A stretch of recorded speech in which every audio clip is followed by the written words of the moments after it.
That was awesome. Very, very, very well done. It's so good to be here this morning, and I am having fun.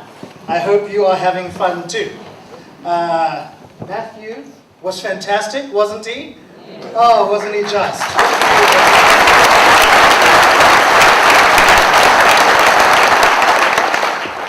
I'm hoping you guys, you young ones, are still okay. Are you hanging in there? You're okay? You ready to go? Yeah? Good, because I'm here for you. Okay? The grown-ups just happened to be here. All right?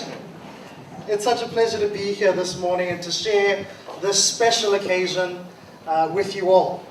And in particular, I know it's a special occasion for the grade 7s. And I know this because of my own experiences. I'm not much of a crier, but and I went a number of years without crying to the point where I thought there might be something wrong with me. But I remember the last time I cried, and I was 12 years old, and it was the day that I was leaving Highbury, my very last day at school, a day just like today, and I cried like a baby. And I'll never forget that day, those feelings of loss, those feelings of separation, leaving a special place and a special time behind. And I want you, grade 7s in particular, to savor a day like this, to remember it as a moment of transition in your lives from childhood to adulthood, which is coming very soon. I remember being here not so long ago for the Proudly Primary Conference that was so ably hosted by Cordwalles. As I arrived in the morning, I was due to deliver my address to the delegates. I tried to find my way around the school amidst the teeming mass of people and the din of people milling around. And in the midst of that din, I heard a loud, bellowing, "Carabo!" And it was your noble headmaster, Simon Weaver, who had spotted me looking lost as I was amongst the crowd from across the crowded courtyard. And in that moment, I knew that this was my kind of school, that these were my kind of people. You see, I'm loud. I'm really loud. In fact, I'm so loud that I make babies cry and animals flee in fear. I have a quite ridiculous and uncontrollable laugh, and I sing and dance at the most inappropriate moments, which embarrasses my wife beyond measure. And at Cordwalles, I have found kindred spirits, people willing to be outrageously open, outrageously passionate, and outrageously loving. And you kids are so lucky to be growing up in an environment just like this one. I want to leave you with a simple but important message today. Children make the world better. You kids sitting here today, just as you are, knowing what you know, are helping to keep the world from falling apart. You are a force for good. You are infinitely more powerful than you or the grown-ups sitting around you realize. And today I'm going to show you how God has given you a special place and special powers to do just that. And along the journey we'll even touch on Peter Pan and Peter Parker and other superheroes. In the Bible there's a story where Jesus and his disciples are out and about doing what they do, healing the sick and sharing the good news. A group of children come up to Jesus and in addition to praying with them, he hangs out with them.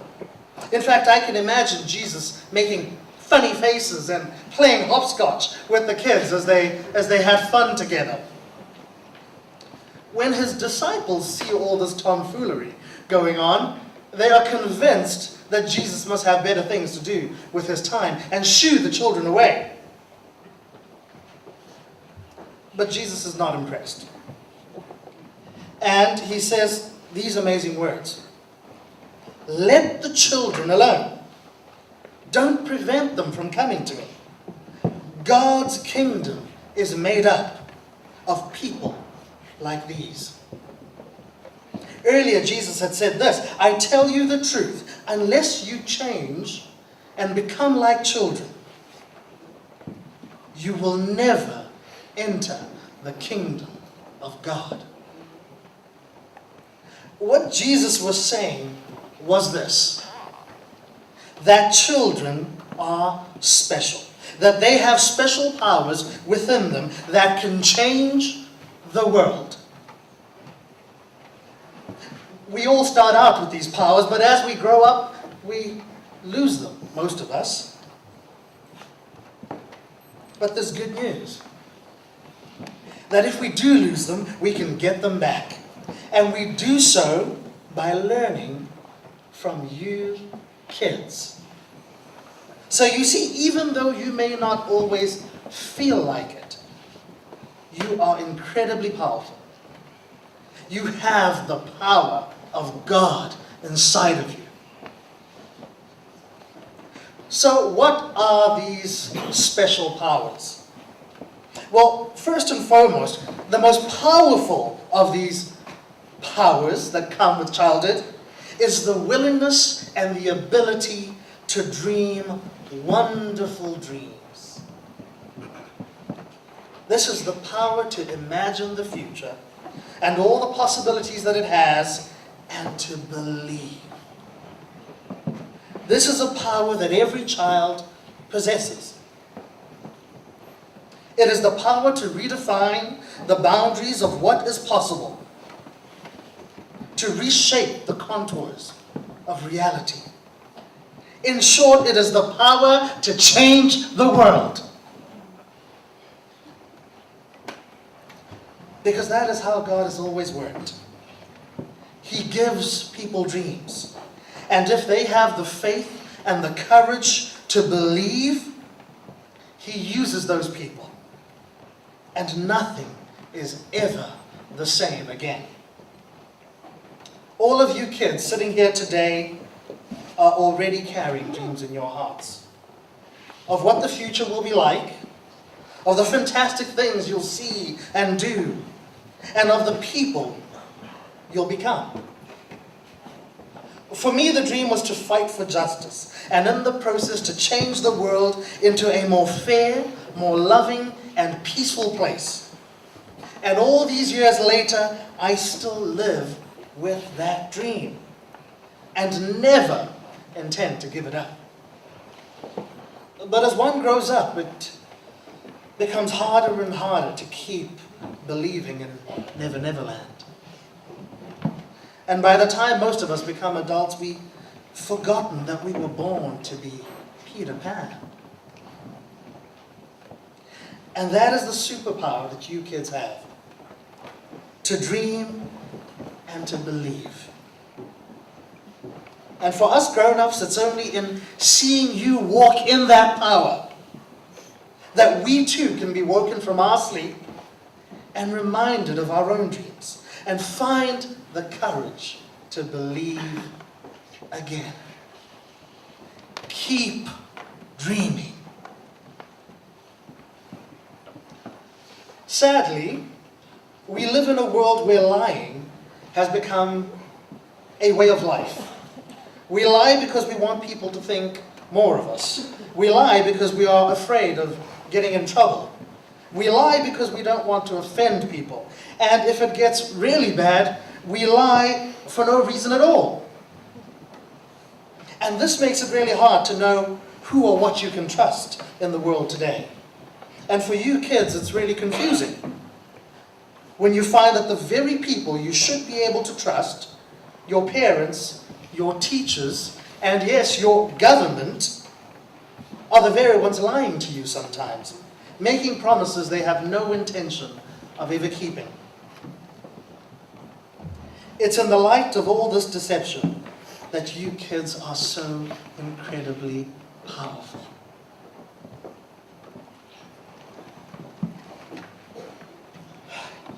You see, it's because unlike many grown-ups, your first instinct is to tell the truth.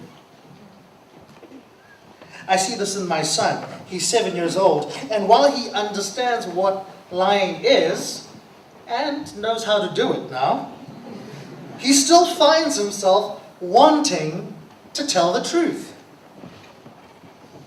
Whether it's to tell me that my belly is getting bigger, or that he didn't actually brush his teeth this morning, he wants to live in openness. And lying causes him so much distress that he'd rather tell the truth anyway. And this is a beautiful thing. There is a saying that the sunlight is the best disinfectant. Said another way, the truth is the most powerful antidote to the diseases that are making the world such a sad and ugly and unfair place. And you kids have that power within you. And we grown-ups so desperately need it. Keep truth. You wouldn't believe just how much power there is in a smile. A whole number of scientific studies carried out over the last generation have demonstrated the proof of this power. Ron Gutman, a leading scientist and expert in this field, refers to it as the hidden power of smiling. First of all, smiling is infectious. That means if you see someone smiling at you, there is an innate human reaction that wants to smile back. It's very, very hard to smile, to frown at someone who's smiling at you. And if you don't believe me, try it. It is an involuntary action, and it's true across all cultures.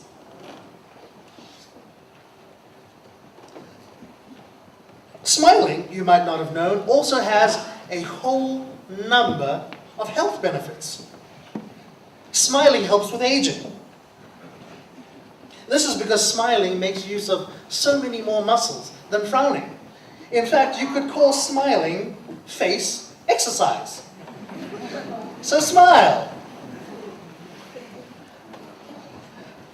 The size of your smile can even determine how long you're likely to live.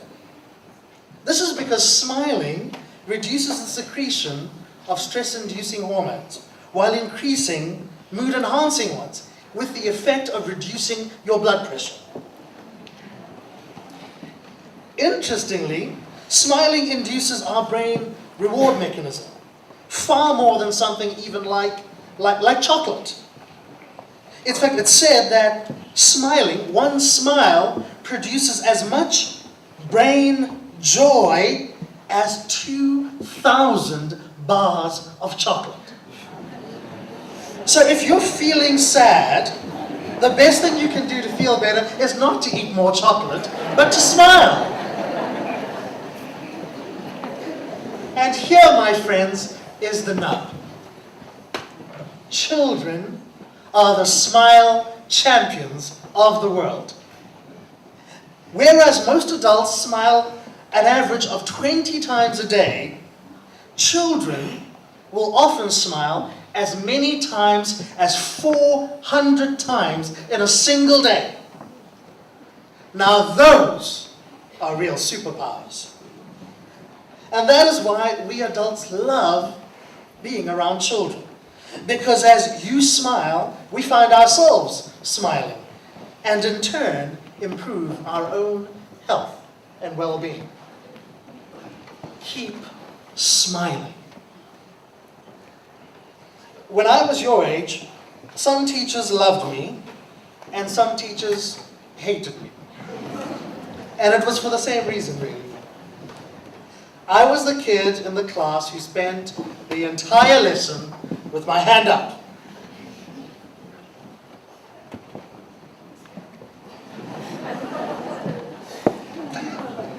I always had a question. I always wanted to know more, to understand better. Sometimes the questions were on the topic. Oftentimes, they had nothing to do with the topic. At about the age of 5 or 6, we had a gardener at our home. And his name was Mzimela. He was an old, crooked waif of a man, grumpy as anything. He too loved and hated me in equal measure. This was mainly because my afternoons were often spent with him in the garden as he did his chores. He appreciated the company, but hated the incessant questions. Our conversations would go something like this. What are you doing? I'm fixing the garden. Why are you fixing the garden? Because it should look good. Why should it look good? And so it would go and go and go until he would eventually march me all the way back to the house, having had enough of me. And you know what? The truth is, most kids start off that way. Desperate to explore and discover and understand the world around them. Sadly, most of us lose this power as we grow up, as we become afraid to ask stupid questions, or even worse, become convinced that we already know all the answers. But this curiosity, this desire to learn, is the power that moves the world. Every great discovery, from the wheel to the television, began with people being willing to ask the right questions and being willing to see what would and wouldn't work. I was so incredibly blessed to have parents, and a father in particular, who taught me this truth and gave me a love for learning that still lives in me to this day. So I beg you kids here today to hold on to that spirit of curious wonder. Keep learning. My family and I live in Durban, in Glenwood to be specific. Every day I drop my son and wife off at work and school respectively. And we do the same thing in reverse in the afternoon. This means we spend a good deal of time every day traveling in the car together.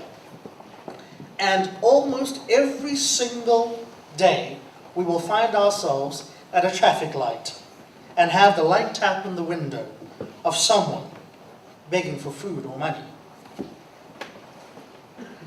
And my initial instinct, all too often, is to avert my gaze. It saddens me more than you know that this is true, but it is. But not my beautiful boy. His heart leaps into action and immediately wants to help. And he will challenge me as his dad to engage and to do the right thing, which is to demonstrate compassion with the plight of those less fortunate, rather than to rationalize and justify my apathy. Anytime he sees someone in pain or in trouble, his first instinct is to reach out and give a helping hand. And I know that you kids sitting here today are just like my boy.